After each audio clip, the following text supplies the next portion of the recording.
Welcome to the All Booked podcast from the Ridgewood Public Library, where librarians Ashley, Justin, Brittin, and Rosa talk about what they're reading and discuss a new literary topic each month. Alrighty, welcome to the All Book Podcast. Welcome back, Ashley. Woo, woo, woo, woo. And you couldn't have come back to a better topic. Like my favorite topic. So in honor of the queen, the icon, Jane Austen. I thought you were talking about me. And Ashley. We decided to focus all our efforts into rereading classics, favorites, retakes, remixes, fan fiction of Jane Austen novels. So hopefully, if you are a fan, you will keep listening. Otherwise, Even if you're not. just enjoy it.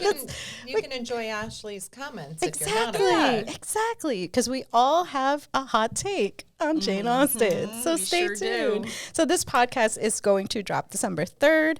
We are in our 6th season, episode 3, and we are really turning the tables. Rosa is kicking us off today. So there we go. Okay. So I actually tried like 3 new retellings, and they were all just not something I would recommend. So this is like my last-ditch effort, and I've been wanting to read this for a while. It's called The Heiress by Molly Greeley, and this is basically Pride and Prejudice in the point of view of a character that we actually don't see in the original novel, Anne de Bourgh, the daughter of Lady Catherine de Bourgh. So in this one, it's very short. It's a very quick read, and while it does pay homage to Austen's style and Austen's characters, it's you can read it on its own. It's basically a coming of age, and I think there could be some YA crossover appeal. And basically in this one, instead of Anne being fragile and struggling with her health, as Lady Catherine claimed, she was born a fussy baby. So the doctor recommended that she be dosed with laudanum. Oh, geez. And as she was growing up, whenever she'd have like bouts of like intense expression and emotion, they would dose her with laudanum. So from birth, she was addicted to the substance. And there's only been like one instance where they tried to like wean her off it, and she went through the worst withdrawal. And Lady Catherine's very like insistent that she take her medicine every single day. But the thing is, she grows up very like detached from everything. She's sort of in this haze, and like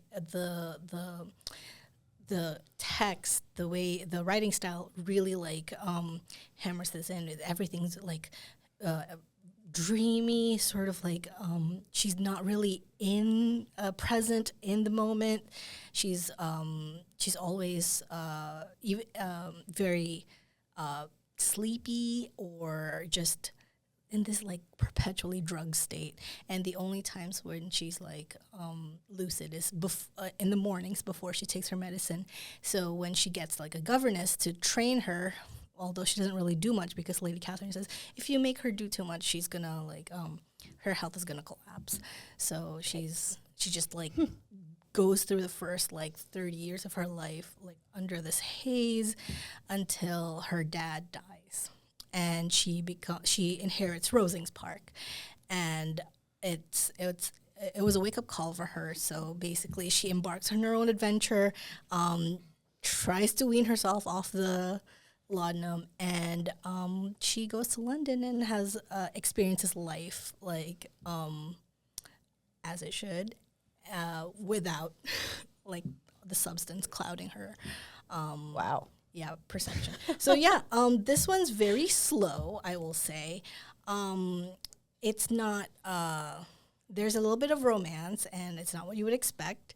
And this one was very, very like, I would say not a word wasted. It's very impactful, and you really get the struggle that Anne goes through all her life trying to adjust to, like, she gets easily overwhelmed by too many people, too much stimulus, and then when she embarks on her adventures, everything just comes at her full force. So, this was, like I said, a quick read, but like a read like that you savor. So I definitely recommend this for like a really cozy, like sort of read. Like, yeah. Cool. Excellent. Awesome. All right. There's another one coming out that's focuses on Charlotte Collins. That when you said, somebody you don't really, although. Wait, after she gets married to Mr. Really? Yeah. Okay. It's coming out, I think, in the next month or so. I can't remember the title, but it's called like The Incomparable Mrs. Collins or something. Oh, she's getting her moment. She is. Charlotte Lucas. Go for it. Yeah. Like, there's been a lot of Mary Bennett like retelling. Yes. I don't know why. That's so strange, but okay. Because everyone projects themselves onto her. She's she's the bookworm of the That's family. true. She's the awkward one. I couldn't. She has a role in my book, too. Okay. Mary. All right. Okay, I guess I'll go next. You're going. Okay, I'll go next. So I did a Pride and Prejudice remix called Pride by E.B. Zoboi. I loved this book when I read it back in the day when it first came out. It was nice to reread it again after reading my Pride and Prejudice collection with like all the letters and stuff like that. It's really kind of fun. So our main character is Zuri, and she is Haitian Dominican, and she lives in Bushwick, Brooklyn. She basically is like all about her neighborhood, her family, just like she just loves just the culture and the world that she lives in. But she does have a dream of just more. She wants to be more than what is kind of expected of her. So she basically witnesses the arrival of the boys next door, which are these gorgeous yet very moody brothers named Darius.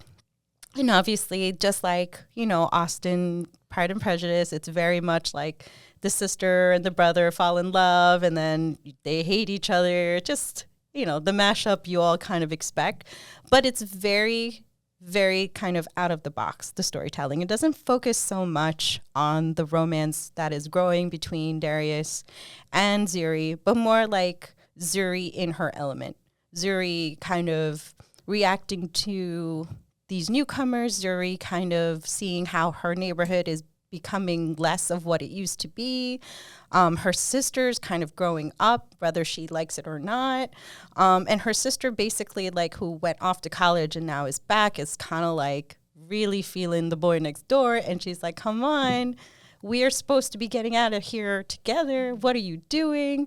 So it's kind of like that. Very, very catered to the YA voice.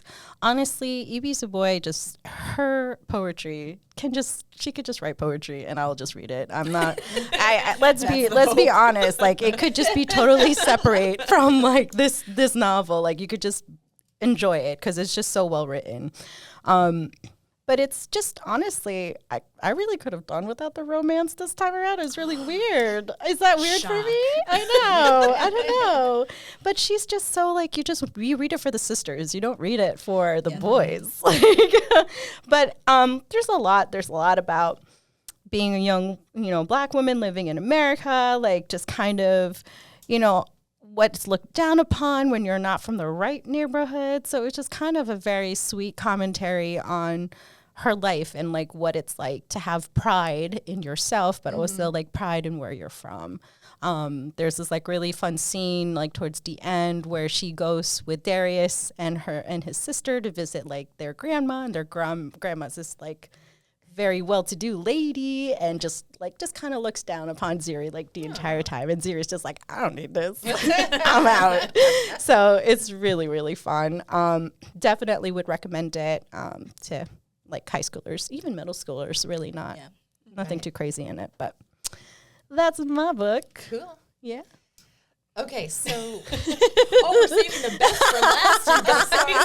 You go? No.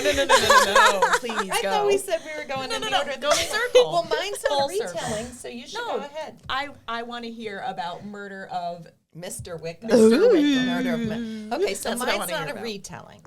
Like Rosa, I tried several retellings. I think the two that I really was most interested in our Pride, which you were discussing, Justin, and then Sense and Second Degree Murder, which is coming up with Ashley here. So I went off script a bit, sorry, and am reading or read a fan fiction.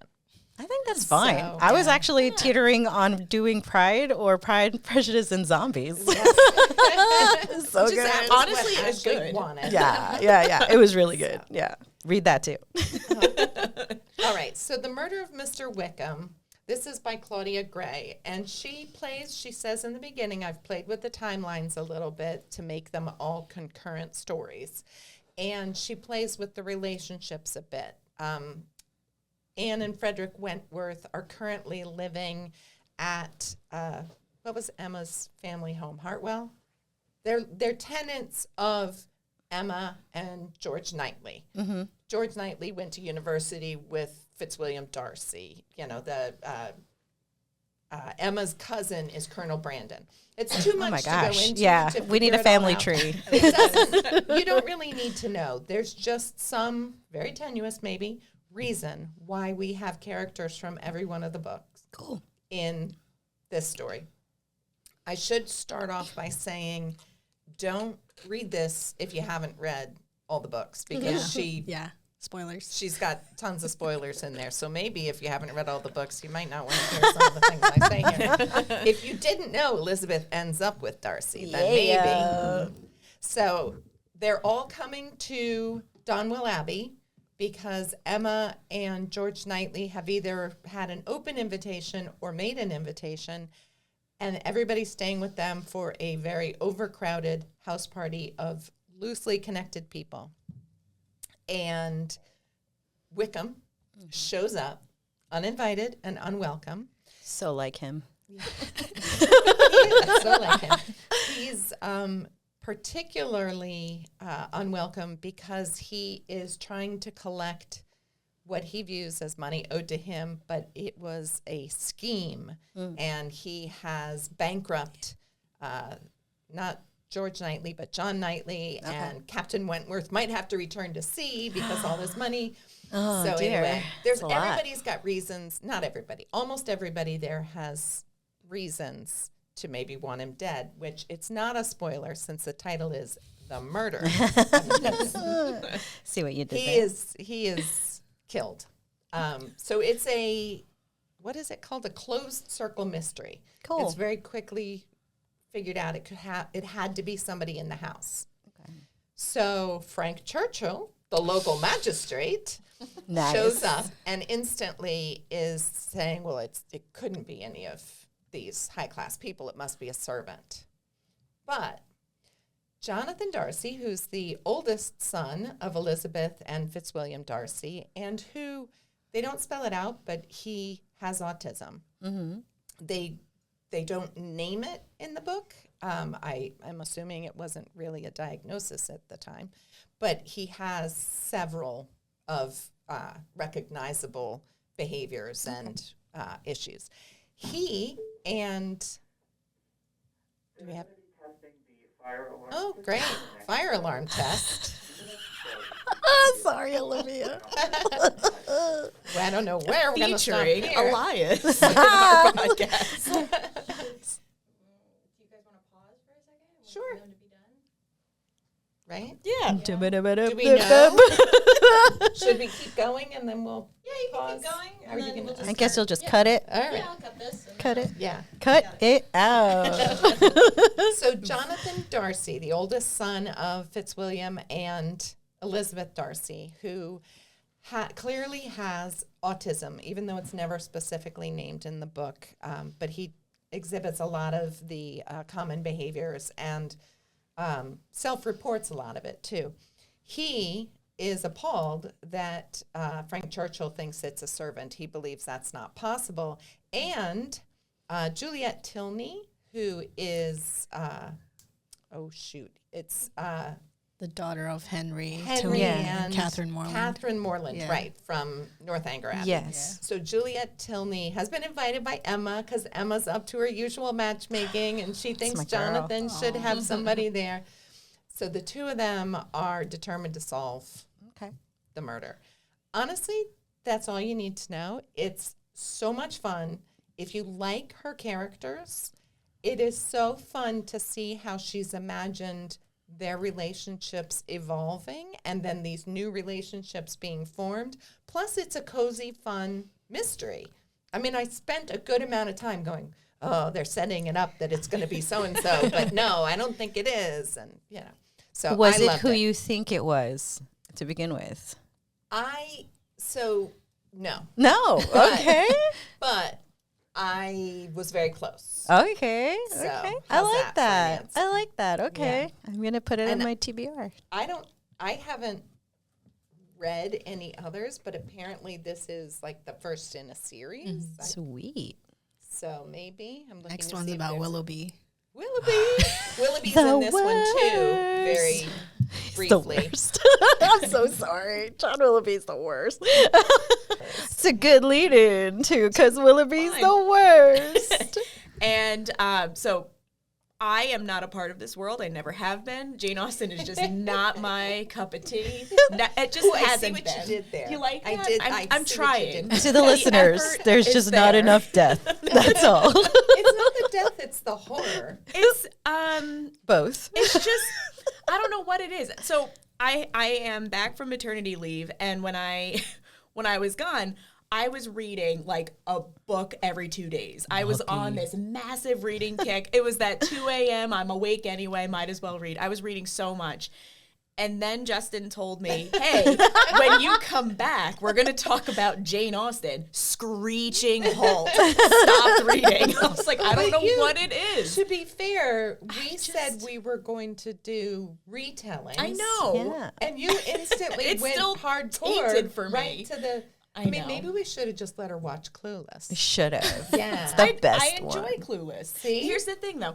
I think what Jane Austen is missing, and I thought this when I read Pride and Prejudice and Zombies, it's missing zombies. It In is. this one, Zombies. missing a murder mystery. I just need something else to bite onto other than tea parties and...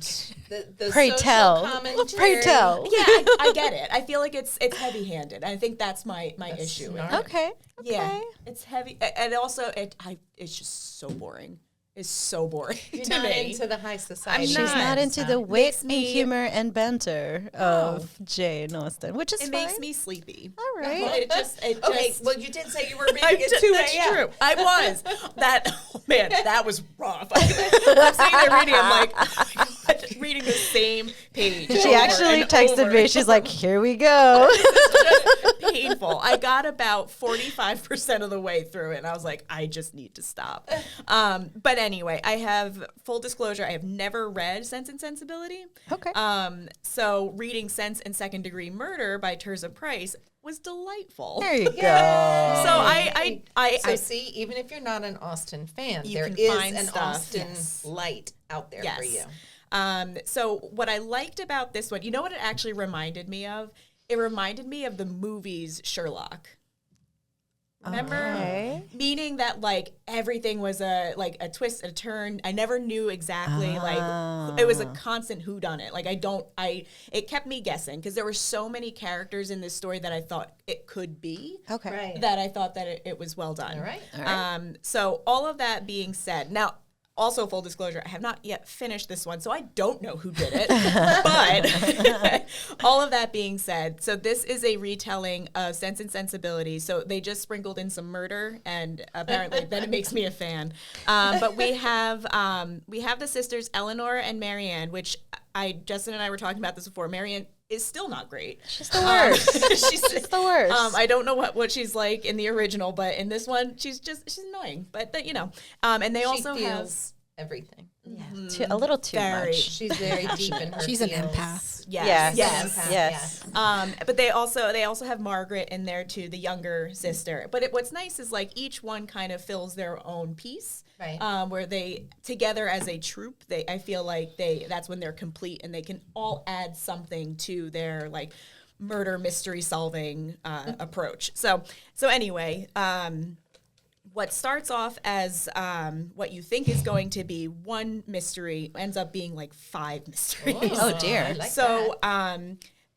So their father is a detective, and he owns his own his own business basically. And his protege is Marianne. Marianne is following in his footsteps. So she's learning to be a detective and stuff like that. Eleanor is the scientist and the brains of the group. So she's the oldest sister, and she also is interested in the detective ends of it, but is way more into the science stuff. At this time, she's aware of the fact that she probably can't find a career in it.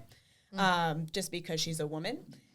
So she knows that, but, still has her passions and still wants to continue with it. So, and then you have Margaret, who just wants to be a writer, but she contributes her own little stuff to the game. But anyway, so Eleanor, I think it's Eleanor, walks into her father's study to wake him up and bring him down for breakfast, and finds that he is slumped over his desk and and is dead.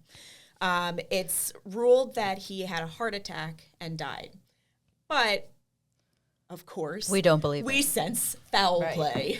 So Eleanor, they're all kind of on board with this, like, no, it can't be, because he was perfectly healthy, and everything seemed suspicious too, in that, like, his notes were missing, like certain things were missing from his study. Yeah. So There's a lot of red flags. Yes. Also, their second brother John and his atrocious wife come out of the woodwork. Come out of the woodwork to claim their inheritance, because their father had an outdated will that was written before any of the Dashwood sisters were even considered. Right. It was, so all of his inheritance, the company, the estate, everything goes to the brother.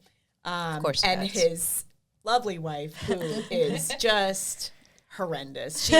She's awful. Like, makes it so that it's unlivable to live where they are. Right. So they end up leaving and moving to, like, this tiny 2-bedroom flat that was Mrs. Dashwood's, like, cousin had a connection, was able to get them this apartment. It's very different from their usual living situation. It's in the middle of the city, so they're trying to be optimistic about it, but obviously their life is turned upside down.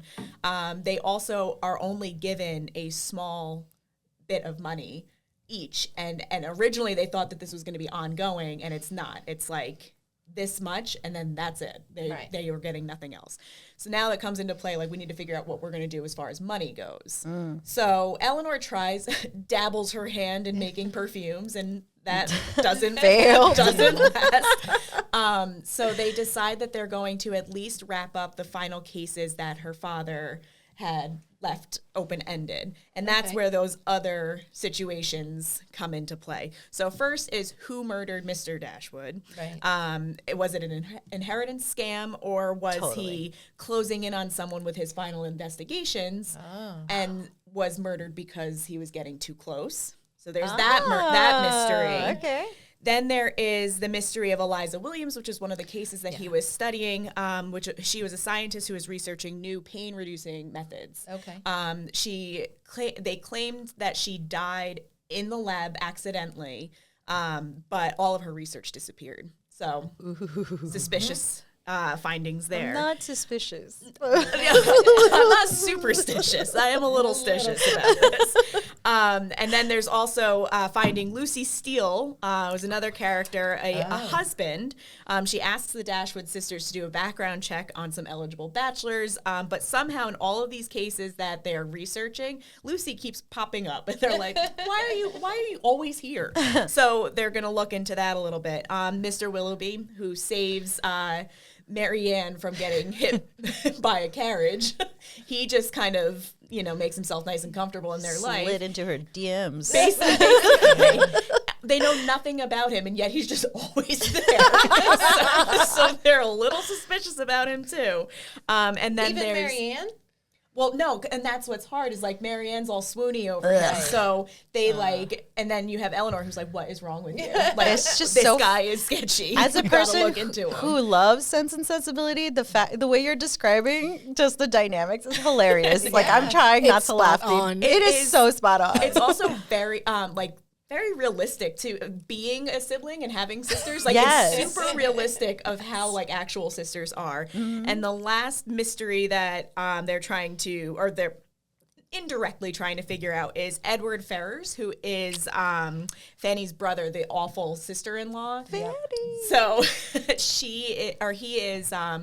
Eleanor is interested in Mr. Edward. He's put in charge. He's an accountant, so he's like kind of put in charge of all the financial affairs that are their father.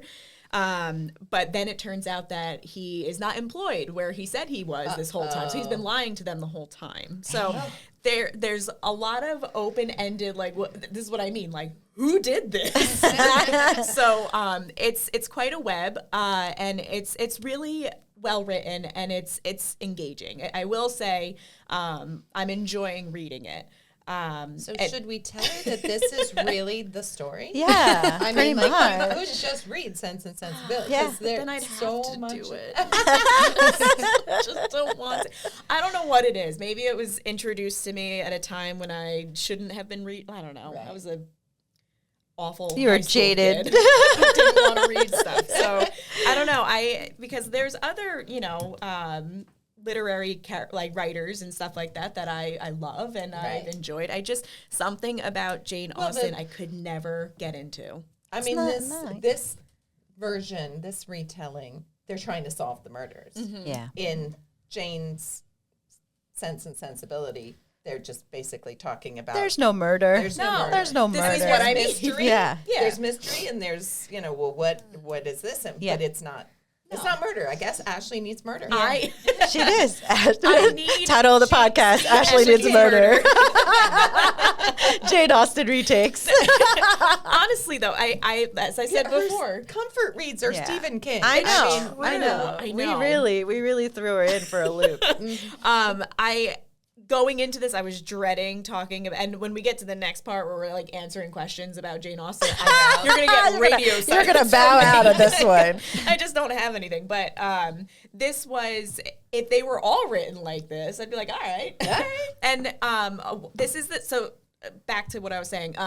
This is the second book in the Jane Austen murder mysteries. Rosa, actually, I think, talked about the first one, which was Pride and Premeditation. Yeah. That was a couple of years ago. Yeah. So Been doing this for quite a while. and I think there's three. Yeah, Yeah. Manslaughter Park. And then she's gone on to another kind of, what are they Spin-off. called? Yes. Lizzie and Mysteries? Yeah, or- Lizzie Yes. and Darcy Mysteries. Yeah. I wish I was a part of the world because I feel like everybody's so passionate about it. But then, like, I try. And I'm just like, it just fizzles out for me. We all have our have our likes and things. dislikes. We all read Twilight when we don't say we read Twilight, but I don't read Twilight. it's all good. It's all good. Yeah. All right. That's Sense Yay. and Second Degree Murder. You did I did it. All right. So we're kind of changing up our topics. We're, again, paying homage to the lovely Jane Austen by doing kind of a lightning round of different types of questions made by Rosa here. So the first question is, which is your favorite Austen book and why? I'll go first if nobody else does. Everybody would probably think my first response is Pride and Prejudice, and it is one of my favorites, but I actually loved Emma. Emma is one of my favorites. Just the whole satire of it, just the idea that money and having money and wealth means that you are smart and you have wisdom and that you know, like, a person's true worth, which Emma is just the most... I want to say you want to like her at first, but you don't. You don't like her. You don't. You hate Emma at first because she's just such a snob, but then you end up liking her a lot. She's one of my favorite characters for sure. Pride and Prejudice is my favorite. Is I it? think it's my favorite because it was probably, I won't say the first book, but there was a short story I read in 7th or 8th grade, To Build a Fire, Jack London, that I loved. But then in 9th grade, we were assigned to read Pride and Prejudice, and it was the first full novel, I'll say, that I was assigned to read that I loved. And Wow. really was like, I would choose to read this myself. you know, we'd read Romeo and Juliet, and it's an amazing story, but I wasn't going to choose to read a play. Yeah. But I loved Pride and Prejudice. It's so good. It's just, yeah. Ashley? Crickets. You don't have on to Rosa. Pride and Prejudice and Zombies. Yeah, I mean, I enjoyed that. It was a good time. She was giving me a look when I said, I just love it. And she was like, I was just trying. It got me off to thinking about like what book was assigned to me in school that made me like, ooh, I would read that. It was for me. It was probably, I really like Things Fall Apart. Yeah. That was one that I would have picked. See, that I would not have. That if it wasn't assigned to me, I would have picked on my own. Right. Because that was phenomenal. To this day, I still love that book. yes, that's a good one. But Rosa, your favorite Rosa? Jane Austen? I would be tempted to say like Pride and Prejudice, but actually, Northanger Abbey wins by a hair. Wow. So there was a big article in the Times Book Review about this. Did you see that? No, because one, I have to, first of all, before you start, I feel like nobody's read this book, like ever. Which is I like feel a like crime. I agree. But I agree. It's a farce, right? It's not her favorite. It's like it's not a fan favorite. Let's just say that. I will say, it's like if somebody took Twilight and all the paranormal romance and romantasy books and like wrote a satire about that is Right. the best It's thing satire. ever. But it is. I mean, she says things like, Yeah. "Oh, you know, she wasn't locked in the upstairs room like most heroines Yeah. would be." Yeah. You know, Because, like, yes, it's meant to be quote unquote dark, but it's so funny. I think this is, I would say, besides her letters, this is the closest we'll get to like talking to Austen. Yeah. right? This is her unrestrained, because I will say like Pride and Prejudice, Sense and Sensibility, and even like Emma, Mansfield Park. She's a little more reined in with her commentary. Here, she just lets it all out. Oh yeah. And like it seems like every line is just meant to be like, yeah, this is like, it's so funny. She's so funny in it.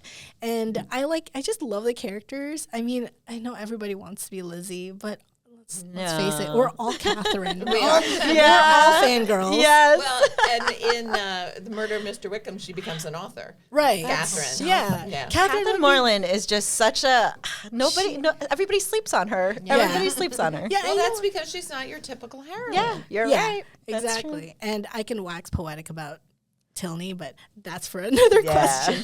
But yeah, if you haven't yet, definitely read Northanger Abbey. It's really great for spooky season, but it's also really great if you just need a laugh. Like, That's great. I guess we kind of answered indirectly our favorite Austen heroine in that sense. Favorite hero, and I guess male hero in this sense is the what we mean? I Yeah. guess I don't know. I mean I'm a big fan of George Knightley, kind of. Putting Emma in her. I don't. There is something about a man who just like will not hold back in telling you you're being too much.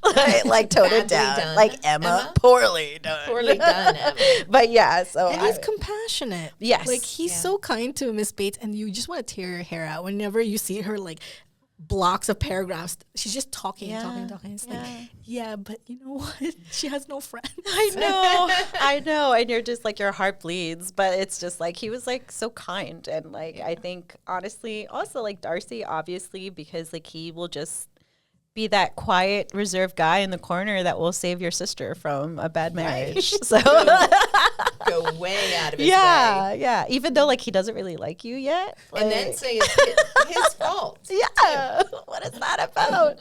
But yeah, I would say he's those two are my heroes. I don't know if it's a hero thing. I do love Darcy. I love Bingley. Bingley is like such a golden retriever, kind of happy, just going along with everything. But when his sister and Darcy are like, no, he goes, okay. But then as soon as he's given the chance, he's like, woohoo. I know. He's Simple. Yeah, but Bingley. happy, Yeah. kind. Just very easily persuaded. Yes. Yes. That's the best way to describe him. Yeah. What is our most dislikable? Who do we hate? I know who I don't like. Who do we love to hate? Who do we love to hate? Okay, so I would say Mr. Collins for loving to hate. Not a villain, really. Okay. But Mr. Collins. Okay. I just feel for them when they go to the ball and they have to go with him. yeah. And, you know, they have to dance with him. So embarrassing. Lady Catherine, right? Yeah, she's the worst. Obstinate, headstrong girl. Yeah.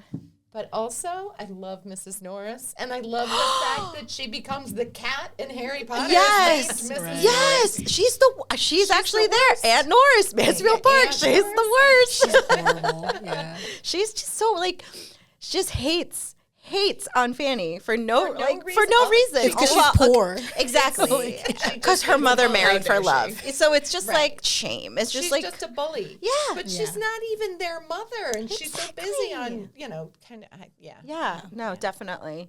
John Willoughby is up there. Ah, Willoughby. The ultimate worst guy you could ever date. Well, what about Wickham? I mean, Wickham's, you know. I don't know. Willoughby's I feel worse. like Willoughby really loved Marianne. But he Does kinda, Wickham love anybody but No, Wickham only loves himself. But Willoughby kind of like leads Marianne on. Oh, he does, totally. Like, hey, yeah, but now I'm just gonna leave you on red. Like, no, no, it's a hard no for me. What about least favorite guys who end up turning out to be a quote unquote hero? I mean, can we talk about Edward Ferrars here? Or Okay, how to say his name? Like, okay. Really? I don't Come know. on, bud. I'm gonna pass this to Rosa. I don't know about Edward. He's not one of my favorites. No. He's definitely not a favorite, and he clearly doesn't want to marry Lucy, right? Yeah. He clearly doesn't want to marry Lucy, but at the same time, then don't be leading Eleanor on. Yeah. Exactly. You know? Exactly. I'm sorry, in your impetuous youth, you made bad choices, but I know. don't ruin other people's Don't ruin lives. other people's lives. Yeah, And exactly. she forgives him. So. I'm going back to Northanger and say John Thorpe. He's one of those bros who's obsessed with sports cars. And he's like always talking about his carriage and Oh, man, No, my that's carriage. true. yeah, and he's like Is it jumping to 4 horsepower? conclusions. Yeah, Oh exactly. It's like and this one is like the finish is this, and it's like shut up. Yeah. And like he's just overwhelming Catherine. He's like talking over her constantly, and the way he even quote unquote proposed marriage to her was like, well, since your brother and sister are marrying, we should do it. And then she's like, oh, and he's like, yeah, I'm gonna go get the ring. It's like, calm down. How? Yeah. Okay, I think we have time for one more. All Which is your favorite Austen adaptation? No, do the quote. No, which one? Oh, the quotes. Okay, no. Quote. Okay. We can do adaptation. Okay, do it. Quick adaptation, then we'll end with quotes. What's your favorite adaptation? I love the BBC Pride and Prejudice. Do you really? I really do. Yeah. Yeah. Clueless, people. Clueless. Clueless. I mean, yes, Like Clueless, without a doubt. Like that That's is true. hands down. I mean, we could name like Austen Land. We could name like But those are kind of retelling adaptations. exactly. I mean, if we're just talking book to screen sort of a thing, I'd go with BBC's. That's Pride true. and That Prejudice. is without a doubt, But if hands we're- down. Yeah. Yeah. If we're going with a Remake or retelling I do really also based like on the novel by. I really also do like Becoming Jane. I don't know. It's a hot take. I don't know. Not everybody likes it. It's with Anne Hathaway, and I do enjoy, and it's really good. Okay, we're gonna end with what did Rosa oh do? wait, You have what a did favorite adaptation? do you have a favorite one? The 2009 Emma miniseries with Romola Gary. Yes, I haven't seen that one. that's actually Sarah Kiefer's favorite. I think. Okay. Yeah, she's told me multiple 4 times. episodes, so you have 4 hours Yeah. instead of That's- just like the 1 hour of a movie. So good. That's the Pride and Prejudice BBC is I Yeah. think 6 hours. I have all the Yeah. DVDs. Me too. I had them in VHS first. but Do you then I had really? to get them on DVD. All right, so we are going to end Ashley's misery over here. We're going to end with Honestly, listening to all of you makes me want to give it like a 5th chance. Yeah. You don't have to lie to the We'll listeners. report back, listeners. It's okay. We'll report back if she actually does. All right. Favorite quote, Britt. Let's go. the more I see of the world, the more I am dissatisfied with it.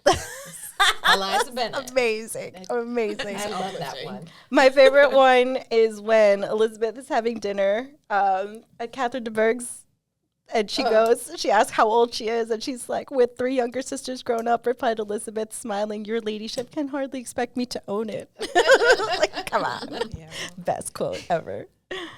Mine is the person, be it gentleman or lady, who has not pleasure in a good novel must be intolerably stupid. My favorite. That's also my favorite. That's a good one. That's a good one. Well, thank you, folks, and thank you, my Jane Austen Knights. Do we have a name? I don't know what you call like people who love Jane Austen, but Austenites. Austenites, Austenites, sure. All right. So thank you for listening. I promise. A charter member. She has Ally. She has An ally. t-shirts. Yes, ally. I like it. She's an ally. With Jane we stand. Well, we hope you enjoyed our Jane Austen hot takes and our favorite things about Jane Austen novels and remakes and fan fiction. Tune in next time. We should have some more non-Jane Austen reads. Thanks for listening, folks. Have a good You can find more information about the books discussed, as well as more from the Ridgewood Public Library in the show notes.